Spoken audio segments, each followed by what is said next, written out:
খেলার ছলে ৫ বছরের এক শিশু প্রায় বাংলাদেশি ৮.৫ লক্ষ টাকা কেটে ফেলেছে। এতে করে বাবা মায়ের মাথায় হাত।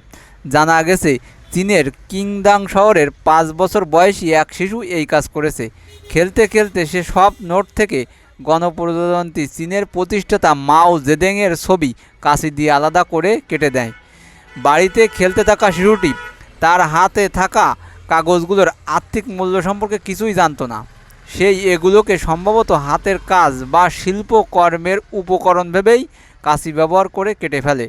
বাবা বাড়ি ফিরে দেখেন এক সময় অক্ষত থাকা নোটগুলো আর চেনার কোনো উপায় নেই। সব নোটে থাকা মাও জেদেংয়ের ছবিগুলো খুব যত্ন করে কেটে আলাদা করা হয়েছে, আর বাকি অংশগুলো ছেঁড়া কাগজে পরিণত হয়েছে। কর্তৃপক্ষ বলছে সেগুলো আবার জোড়া লাগানো বেশ কঠিন হবে। জানা গেছে বাবা ওই টাকা ঘরে লুকিয়ে রেখেছিলেন, সম্ভবত সঞ্চয় বা জরুরি তহবিল হিসেবে, এবং এমন অবস্থা হবে তা তিনি কোনোদিন কল্পনা করতে পারেননি। একজন অনলাইনে মন্তব্য করেছেন, ৫ বছরের শিশুর জন্য কাটার দক্ষতা সত্যিই দারুণ।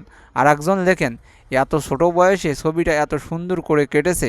আবার কেউ কেউ অবশ্যই বলছে যে এটা কীভাবে সম্ভব, এত নিখুঁতভাবে এই শিশু এটা করেছে। আর বন্ধুরা, ভিডিওটা ভালো লাগলে অবশ্যই এটা শেয়ার করেন। ভালো থাকেন।